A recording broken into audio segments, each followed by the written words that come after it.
Ladies and gentlemen, I've listened to various comments, some made with passion, on the city of Lagos. Is it actually the city of captives? I remember somebody made a comment. Please, can you remind me the question you did ask? Is there still a case for the Nigerian youth? Emancipation. Thank you very much. I want to remind all of us as far back as 1970, when our popular man, the man that works for the emancipation of the black people of Nigeria, Fela Kuti, sang a song and asked a question. Nijo Bulama Po Lukweru.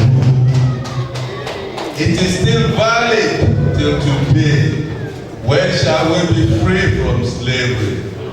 We once had, during the fourth colloquium delivered by Chief Asemota, he gave us two versions of colonial masters that has ruled this country. You said the British, yes. That he called made in Britain colonialism. MIB, made in Britain colonialism. They came, they did all that they did, whether for themselves, from their own selfish point of view. The fact still remains that we can still see the structures that was built by them. The railways, your Ijora NEPA that you decided to neglect wherever it is, water, and a lot of infrastructures. One may argue that they did it from their own selfish point of view, but ultimately we were the recipients. Have we from that developed something after that? What kind in Nigeria colonialism? And they are still living with us. The same set of colonialists made in Nigeria that are resisting the restructuring of this country. They want to forever put you in slavery. We will use this occasion of Lagos at 50 to free ourselves, right or wrong? Right. Right or wrong? Right. This occasion of Lagos at 50 will be used to free at least Lagos State from the mentality of made in Nigeria colonialism. Right or wrong? Right. Now let me just give you a hint of something. You see, Lagos, they describe it as the original lady of Minsk. The original lady of Minsk. And I added, Lagos is the egg that lays the golden egg. That was made by the British colonialists. The railways, the electricity, everything was from the money that was being realized from the port of Lagos. So it was Lagos money that was used principally before you got the oil, before you started importing your cotton or your groundnut and whatever.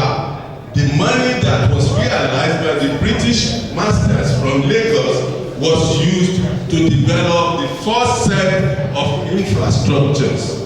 And that is why we, the Lagosians, must free ourselves from the grip of made in Nigeria colonialists. Thank you. Please, I have to quickly do this because what Mr. Abiwa just did is the speaker's corner to give Lagos, and we're going to see how we negotiate the question at the race. I think it's fun. The next lecture actually is going to address what you have said. The speaker is Professor Osadodo, who is a historian. You'll be doing that in February. and it's deliberately tied to Mr. Lawson's lecture, so I can begin to expand this. And the last lecture will be given by Oba of Benin. So we can see how we're taking all these things. Good afternoon, ladies and gentlemen. First of all, I want to congratulate the creative team of the Lagos activity that organized this occasion, and for a job well done. I think the choice of the lecturer is, we all agree, has been a very fantastic one. He has done a very good job on the topic, and particularly fascinated that the organizers also brought in the young ones, the people who should learn from our history, that they can then actually help us chart the future for Lagos. From what we've seen here, the essence of the Lagos activity that we are celebrating is actually to understand the past and see how we got to where we are, and so that we can chart the future. And from what the governor of Lagos State is doing, I believe we are getting it right in Lagos, because if you look at Nigeria, I've told people, so what do we do? What is it? If you look at the economy of Nigeria, it's very simple. All we do is, since 1970s, we just sell crude oil. Central Bank, at the end of the month, converts the money, the dollar to naira, share to federal, state, local governments, pay salaries, pay contractors, pay consultants. The private sector, they are not doing anything. They just go to the banks, exchange the naira that we give them to dollar and bring things, and that's our economy. That economy works very well when the demand was not as big as the supply. That was when we said our problem was not money, but how to spend this. But since 1980 something, around 1981-82, I think that system reached an equilibrium. And that was when we started this essential commodities, we started queuing for essential commodities until Ibrahim Babangida introduced foreign exchange markets.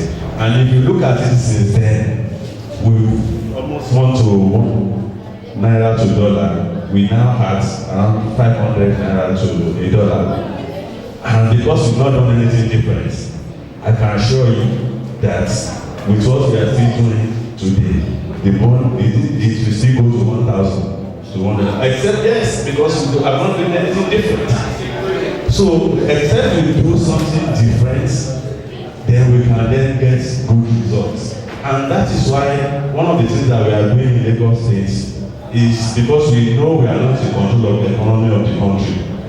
But we've decided to use tourism and using arts and culture to actually, because we believe that that is the strength. We have people, a lot of young people with talents in entertainment, sports, arts. So we want to tap into it so that we can then use it to promote tourism and turn Lagos to the Dubai of Africa. And that is what this government is doing. So a lot of things are being done. They are deliberate. A lot of money is being invested in security. It's being done. It's a deliberate policy of government. Because if you want to attract tourists to Lagos, the first thing that must happen is security. The light of Lagos, we are saying, is also part of that strategy. Because we believe that the beauty of Lagos at night, because we want to introduce a 24/7 economy, the state must be beautiful to sight at night. And it's deliberate. A lot of things have already been done to provide infrastructure to support what we are doing. So what we will see that most of the things that I want to celebrate at this level is going to be based on arts, culture, sports, entertainment, and tourism. Because we are part of Nigeria, people will say our leaders say that they want to bring investors. No investors will come to, no sound investor, sensible person will come to invest in the country. If this road is costing me 10,000 naira to produce my money, why should I come to Nigeria and produce at 15? Because you have to generate your own electricity.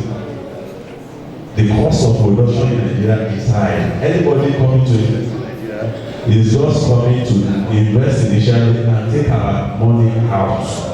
That is the thing. So the only thing we can do as a state is what we're trying to do, and we implore all of you, please join us to make success out of this. Thank you. God bless you all.